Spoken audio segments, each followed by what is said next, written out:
Hello, everyone. We are live for another author interview. Guys, I'm so excited for our interview today. We are going to bring up in a moment Chris Porter, who's going to be speaking to us about authenticity.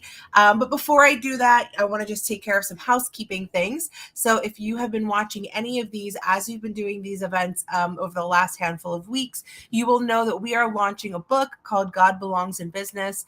And along with that book, we have a summit coming up in June. And Chris is actually going to be joining us all the way from the UK, coming to New York to speak at this event. So she's going to speak to us today. We're going to get to know her a little bit better. She's going to talk to us about her realm of influence, about authenticity, and about her part in this book. But even more than that, we're going to get to hang with her in person and get to hear from her in person, which I think is so amazing. So for those of you, especially if you're on the East Coast, if you have not yet secured your ticket for the Rise and Shine Summit, you need to do that right now, because right now we are giving away general tickets for free. Of course, there's always the VIP upgrade, but we are giving away tickets right now for free. So if you know anyone who needs to be a part of this, you want to come hang out with Chris and myself and my husband and all these other speakers that we've been highlighting over the weeks, then you will want to grab your ticket right now. So if you scan this code, you can secure your ticket right now totally for free. Okay, so let's go ahead and get into this. I'm going to bring up our guest for today. So we have Chris Porter. Welcome, Chris. Thank you very much. It's great to be with you and with everyone that's watching. I'm so excited. Oh, we're so excited to have you here as well. And guys, if you know somebody who needs to be watching this interview right now, share this video, tag them, let them know that it's going on so that they can hear all of the gems and insights that Chris has to share with us today. So Chris, without further ado, if you could just tell us a little bit about yourself and what you do. Okay, so my name's Chris Porter. I'm a coach and I am passionate about women knowing their value, their identity, and their purpose. So my signature program is to build as God's VIPs. I think it's really important that we have the three together. We know our value, we know our identity, and we know our purpose. Awesome, Chris. Well, tell us a little bit about yourself, about your background. You know, what got you into that? Why are you passionate about helping women and understanding that they're a VIP? Okay, so I live in the middle of the UK right now, and where to start? I'm a teacher. I've taught English as a second language for a number of years. I'm a qualified coach and counsellor, and I'm passionate. For years, I've been passionate about helping people grow. So, how did I get here? To be honest, it was like a lot of us, we take our pain and then God transforms that into something useful. So, in 2014, I had a traumatic breakup. But I made myself a promise at that point, and I decided that when I had recovered, that I would take the learning and share it with others.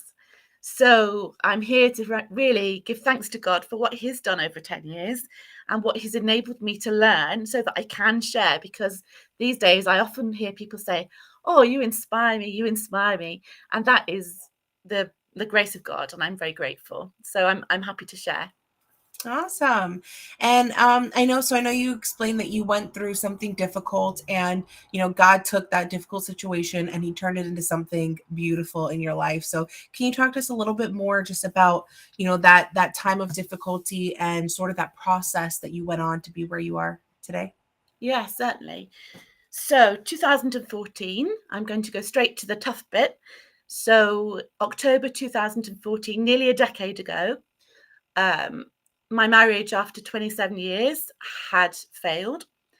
And it's even hard now to just get the words out. But basically, I moved out and I wanted to do the best thing by my son. And at the time, I felt that the best thing for him was to stay with his dad at his age, at 18. And so I found myself moved out by myself after 27 years of marriage, never having done adult life by myself. Pretty traumatic, really, at that point.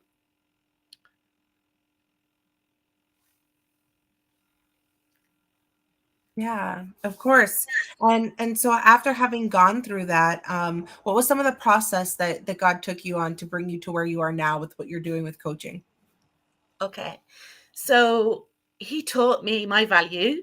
I knew it in my head, but I think when you're suddenly on your own and your nearest and dearest aren't there, it makes you question your own value as a wife, as a mother, as a Christian, as a person. And I had to rediscover in my heart what I knew in my head. So I've been a Christian nearly all my life. So I could quote my value to people. I could quote the verses, but God taught me very gently, day by day, my value to Him. He taught me to that I was crowned with love and compassion, and I could picture that crown and wear it and adjust it when I needed to. He taught me that my purpose wasn't over. He doesn't have a plan B, so he still has a plan A. And for anybody else that might feel they're on a plan B, there isn't a plan B, because God's plans, he can do them any which way. So the stages I learned, first of all, I had to learn how to do life as a single adult when I was feeling rejected and bereft. So that was very experimental. And it meant lots of moves, geographical moves, work moves. And even introducing myself was difficult, because I would have introduced myself in terms of a wife, a mother, or what I did, and they were all changing. So I would go to a church and I was tongue-tied. I didn't know what to say. So step by step, I just saw God open doors for me and very gently restore me, and very gently restore my myself as a nurturer. I'd like to share a particular event I went to where a young man came up to me, and God had prompted him to say to me that you have a mother's heart, and other young people will come to you, and you will nurture them, which I have had various roles that have allowed me to do that. And basically, he put me back together. And now I'm just, initially I thought, I don't want anyone to be as isolated as I felt. I don't want anyone else to be in this situation. And I want people to know that rejection is not the end. It can actually be a tool. It can be a tool to kind of reassess who we are.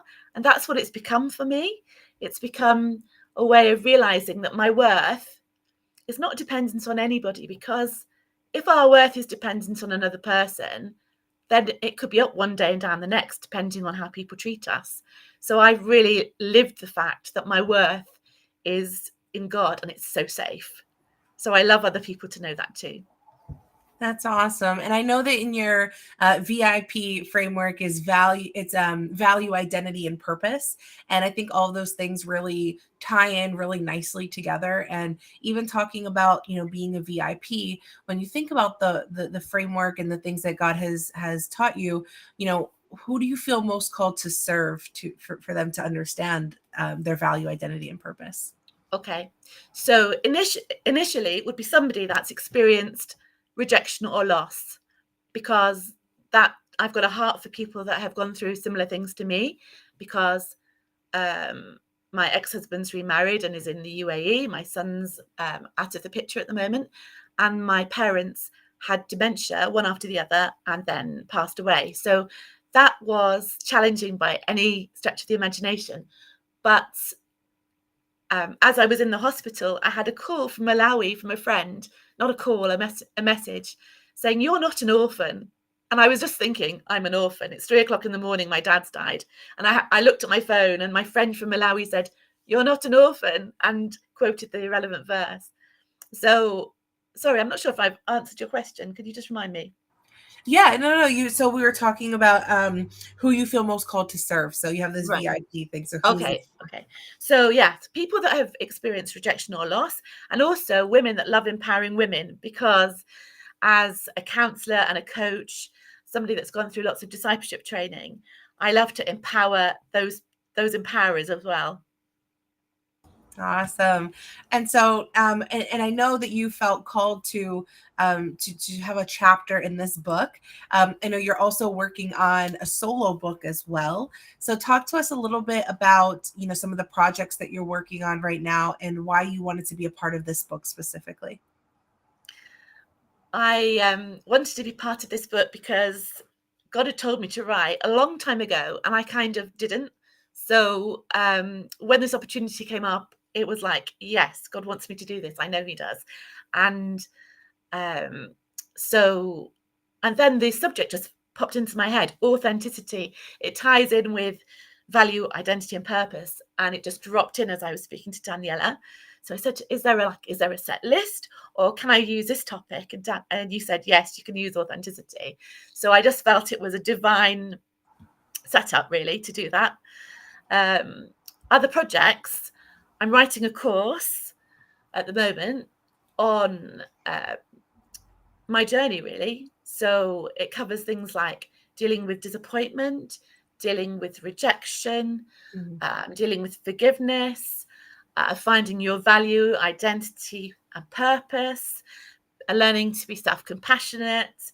So I'm designing that course at the moment, which will be done very shortly. And then I'm going to return to my memoir, which I've started, because I think the lessons that God's taught me, I'm a better person for those lessons. And I think a lot of us learn the hard way. When life's easy, we just tick along. But God only allows us to have challenges that He's going to use for our good, and we can rely on that. Absolutely. Absolutely. And so I love the principle that you chose, which is authenticity. And I thought that was really unique because, there's all these different ones that we have. Some other authors have been done, gratitude or identity and these other ones. And authenticity it's unique, right? So think about authenticity as well. So talk to us a little bit about why authenticity, why not another principle? Why did we go with authenticity? Well, number one, it dropped into my head. Number two, I'm passionate about it because there's only one of each of us, and God wants us to be free. He came to give us life in all its fullness. And if He sets us free, we're free indeed. And that's part of that is being us. So He taught me to come out of hiding because I would naturally, as a child, I was shy. I loved people, but I was shy. And when a friend of mine set me up to talk to a bunch of counselors about coaching, I was terrified.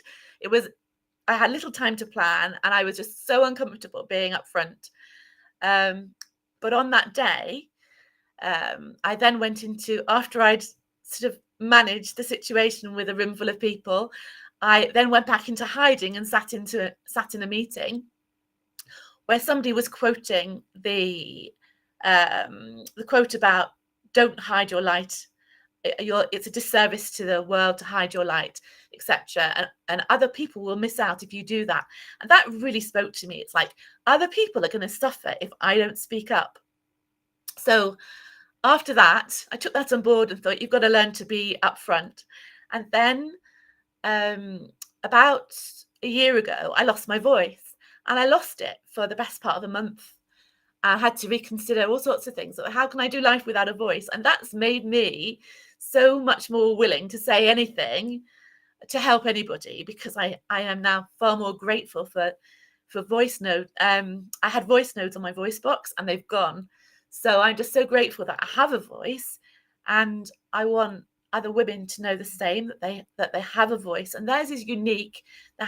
We all have a unique offering. And if we hide because of what people think, or because we're self-conscious, or because we don't think we're good enough, it's a disservice, because God has filled us with gifts to share. And anything else is just wasting the life we've got. And having recently lost both my parents, it's like, be the authentic you, because we don't have that long. And let's not waste the resource that all the investment that God's put in us. He died to make us free. So let's be happy to be ourselves. Absolutely. And one of the things that I know that you talk about in your chapter are these sort of three A's. You said authenticity, alignment, and assignment are closely linked together.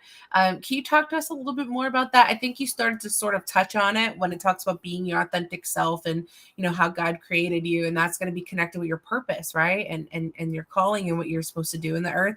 So talk to us a little bit about those three: authenticity, alignment, and assignment, and how those are closely linked together.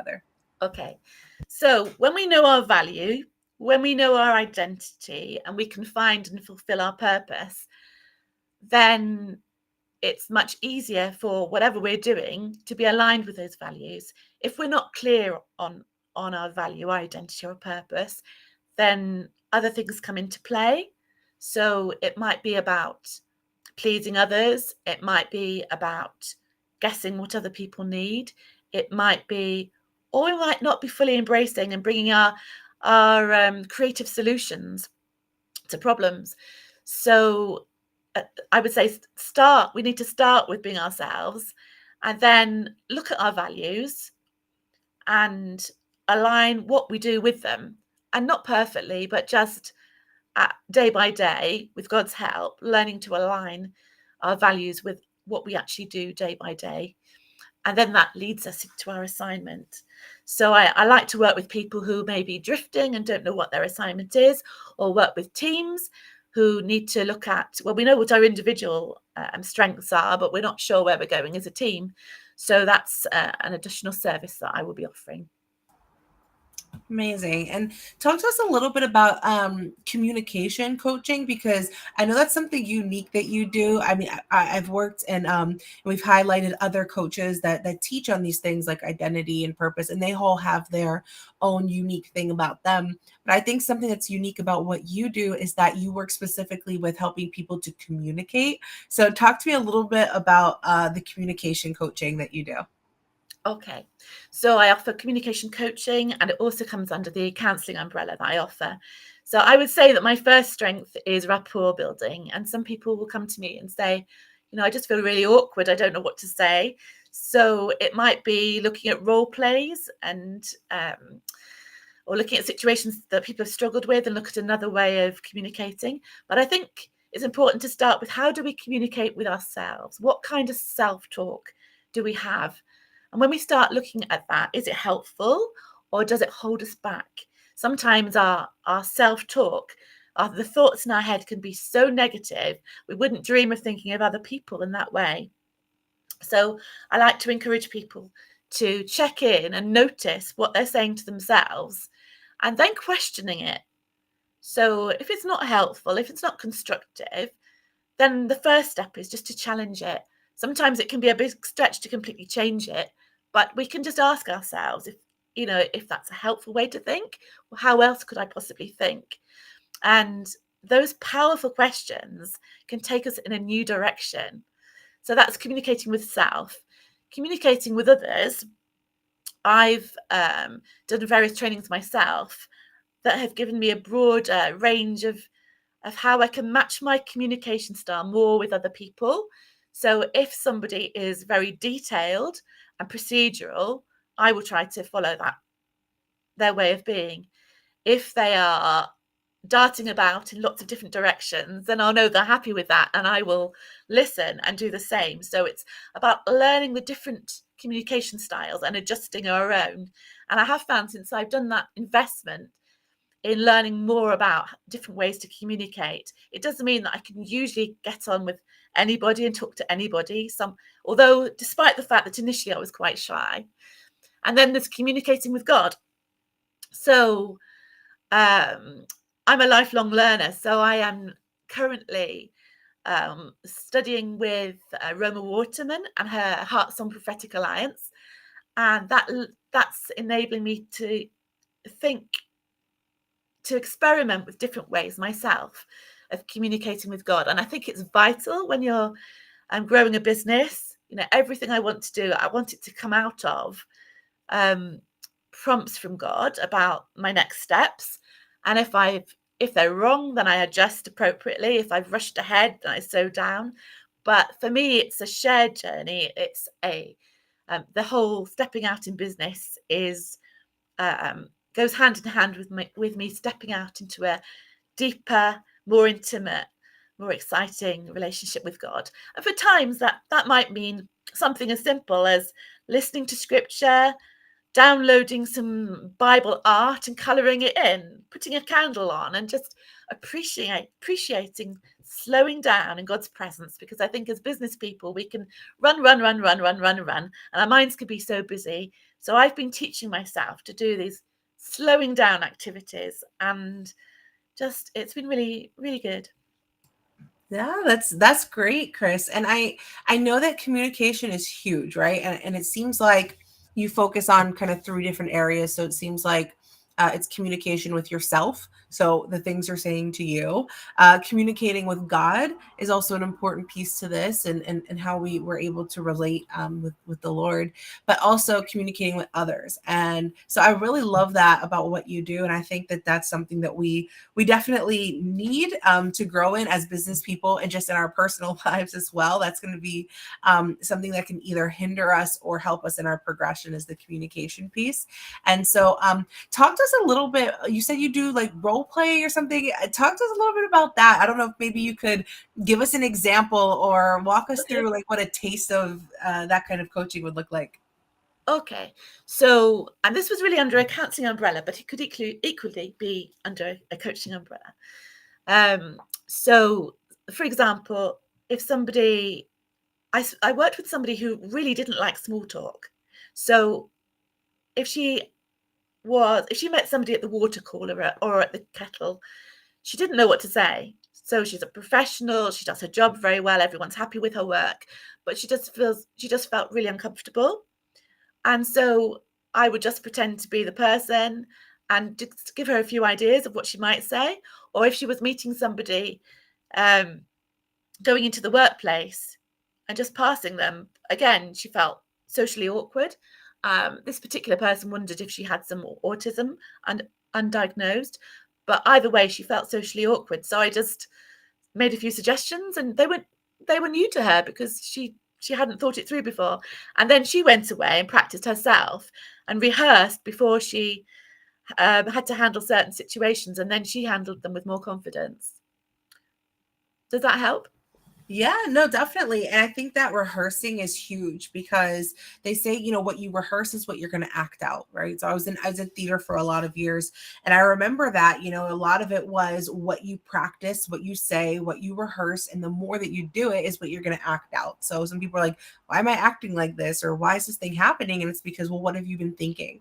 What have you been rehearsing? And so I've seen that used in different conflict situations. So if you, for example, know that, like, let's say somebody in your life is going to trigger you or something, it's like, okay, I'm going to practice how I'm going to respond to that. Mm. And it makes a huge difference. And so I can see how that can be very, very helpful for anyone, right, in business or their personal lives. So I love that you do that. And I know that you also do this all from a kingdom perspective. So talk to us a little bit about what that might look like and how you're building authenticity into that when you're working with people.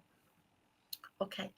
So authenticity, in terms of the biblical side of authenticity, uh, when I think of Christ, his love is central to everything that he does. So number one, I think that number one, we need to be showing his love. We need to be learning to abide, to really rest in and be consciously aware of his presence. We need to also have our minds renewed. And I think part of questioning how we're thinking could be part of that. It's like, does God want me to think less of myself because he died for me? So no, he doesn't want me to think less of myself. What does he say about me? And that's three of the four that I was thinking of. And then the fourth one is honoring Christ with our body. And I would say that's my growth area because I tend to be in my head a lot of the time. So I would say that's my growth area, to spend more time focusing on that side of things. But yeah, those are the four areas.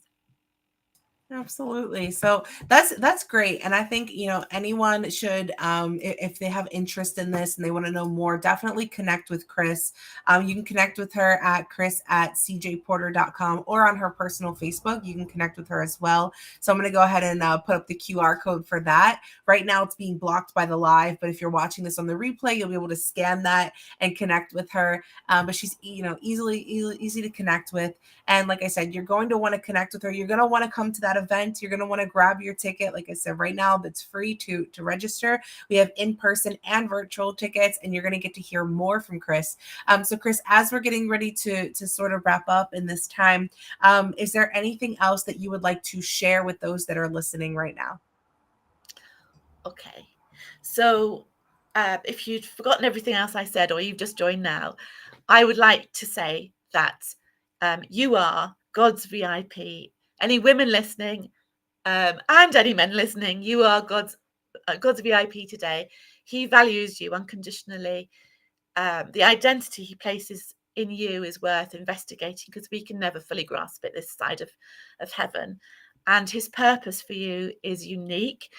And if in order to have our unique selling point, the more we realize our strengths, the more we know our passions, the more we understand what God has for us to do, the more we can get on with it in his strength. So please go away knowing today that you are God's VIPs. Absolutely. I love that. I love that so much. It just makes me think about, you know, one day, you know, when we go to heaven and we're gonna see God, and we're gonna feel like, man, like we're VIP, we're important. Absolutely.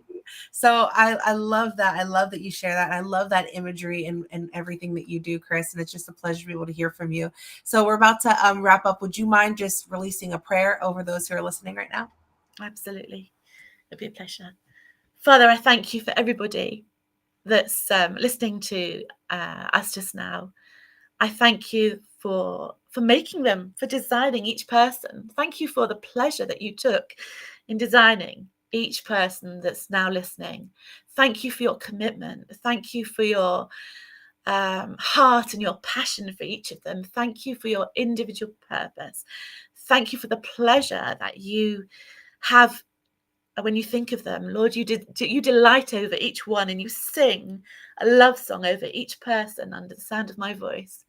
So Lord, may you release that knowledge, that felt sense of their value to you, and may they go from strength to strength and discover and live out their purpose. Amen. Amen. Thank you so much, Chris. Again, it was a pleasure to have you on. If you know someone who needs to hear this message that Chris shared today, make sure that you share this video. Show your love to Chris in the comments, whatever resonated with you, and connect with Chris. Chris, again, thank you so much. It was such a blessing to have you on. Thank you so much, and see you at the summit, everybody. Bye. Yes. All right, guys. So you heard Chris. Make sure you grab your ticket to the Rise and Shine Summit, virtual and in person. We want to see you be a part of that. Right now, we are also having people sign up for pre-sales for this event. So, or for the book.